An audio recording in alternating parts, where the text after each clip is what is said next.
questions for you. The first one being, can you explain the White House's evolution from this is not a negotiation on tariffs to countries should pitch us and start negotiations on tariffs? As the president said yesterday, Jasmine, both things can be true at the same time. And it is a non-negotiable position that the United States has faced a national security and economic crisis because of the unfair trade practices by countries around the world.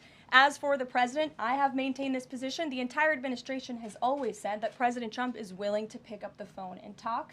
And the president met with his trade team this morning, and he directed them to have tailor-made trade deals with each and every country that calls up this administration to strike a deal and listen. And each and every one of these trade deals should be tailored and unique based on that country's markets, based on that country's exports, the imports here in the United States of America. What makes the most sense for the American worker and for our industry? The president is focused on putting America first. So was the evolution not factored in or determined by kind of the tumult in the stock market? Was that not a part of the consideration to start making these negotiations and deals? Again, I would reject that there was an evolution. On day one, we had said that the president will always pick up the phone for other nations and other companies that call this administration. The president always has a listening ear, and it's a non-negotiable fact that America has faced a national security and economic crisis for many decades, and President Trump is just the first to address this. And then my last question,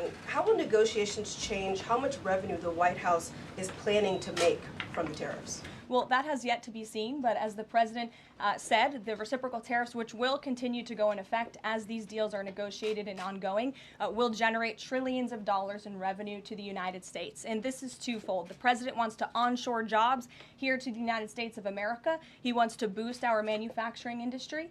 He also wants to tackle these crippling deficits with almost every single country around the world. Jackie. Thanks, Karoline. The Treasury Secretary, Scott Bessent, warned that some of these negotiations might take up to months, that we could be doing this through April, May, and into June. And then you had Kevin Hassett say it's going to take a lot for the president to put his signature on the line because he wants to make sure there's a good deal for America. Is the president operating on any sort of a timeline or deadline where he wants this completed by? Well, we always move at Trump speed here at the White House, which is incredibly fast. I know you all know that from covering this White House day to day. The president likes to get things done, but he's very much focused on ensuring that these deals are good for the American worker, they are good for American manufacturing, and again, that they tackle these crippling deficits with these countries. All options are on the table for each country, but again, these are going to be tailor-made deals. They are not going to be off-the-rack deals, as the president has called it, and he has directed his entire trade team to be part of this effort. So that includes Secretary Bessent and our National Economic Director, Kevin Hassett. It also includes Secretary Lutnick, Peter Navarro, the entire trade team, Jamison Greer, who was on the Hill today. Everybody who was involved in this incredible, fair, reciprocal trade agenda will continue to be involved in negotiating these deals. And then yesterday, Goldman Sachs put out a research note. It put the odds of a recession at 45% within the next 12 months, up from 35%. But Peter Navarro guaranteed last night no recession.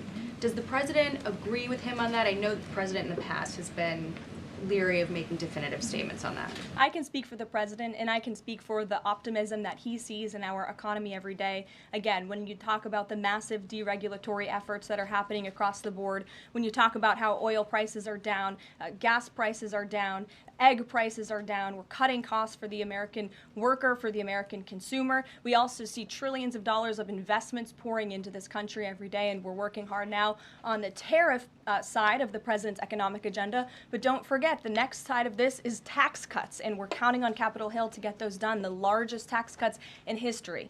Does that mean that without those tax cuts coming through, that the likelihood of a recession is greater? No, that's not what I said. I'm just saying be mindful of the whole of government economic approach that this administration is taking every day. Sure. Go ahead. Thank you, Karoline.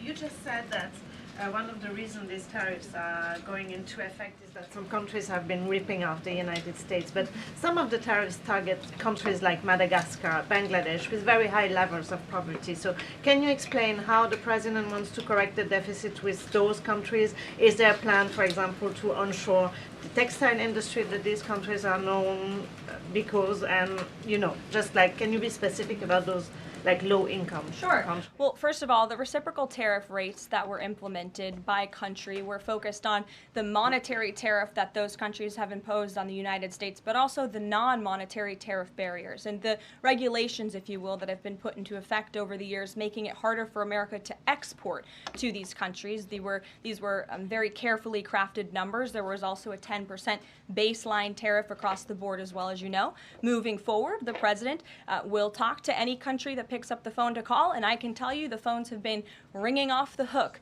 wanting to talk to this administration, this president, and his trade team to try to strike a deal. And it's because the world knows that they need the United States of America. They need our markets. They need our consumer. The president has a lot of leverage on his side because he has the best economy and the best country in the world that he leads, and he knows that. And it's about dang time we finally have a president who uses that economic leverage to benefit American workers. And that's what the president is trying to do. Maggie. Karoline, thanks. Does the president endorse something that Howard Lutnick said on television this weekend, which was that the army of millions and millions of human beings screwing in little screws to make iPhones, that kind of thing is going to be moving to the U.S.? Is that how the president envisions manufacturing shifting? And if so, how long would that take, roughly? The president wants to increase manufacturing jobs here in the United States of America, but he's also looking at advanced technologies. He's also looking at AI and emerging fields that are growing around the world that the United States needs to be a leader in as well. So there's an array of diverse jobs, more traditional manufacturing jobs, as you discussed, but also jobs in advanced technologies. The president is looking at all of those. He wants them to come back home. But iPhones specifically, is that something that he thinks is the kind of technology that can move to the U.S.? Absolutely. He believes we have the labor, we have the workforce, we have the resources to do it. And as you know, Apple has invested $500 billion here in the United States. So if Apple didn't think the United States could do it, they probably wouldn't have put up that big chunk of change. Elena. Hi, Caroline. It's clear the president has gotten the world's attention with these tariffs. Is he considering at all potentially holding off on imposing some of them before the deadline, or maybe later, reversing them because he's having these negotiations and having these good talks with other leaders? The president was asked and answered this yesterday. He said he's not considering an extension or a delay. I spoke to him before this briefing. That was not his mindset.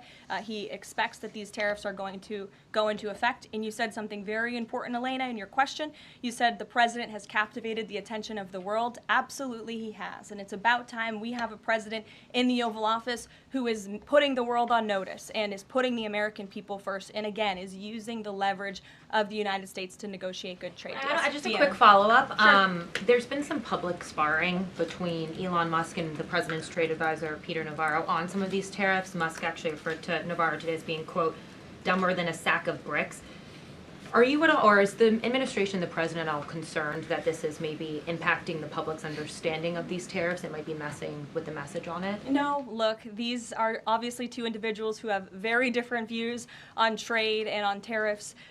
Boys will be boys, and we will let their public sparring continue. And you guys should all be very grateful that we have the most transparent administration in history. And I think it also speaks to the president's willingness to hear from all sides, that he has people at the highest levels of this government in this White House who have very diverse opinions on very diverse issues, but the president takes all opinions in mind, and then he makes the best decision based on the best interests of the American public.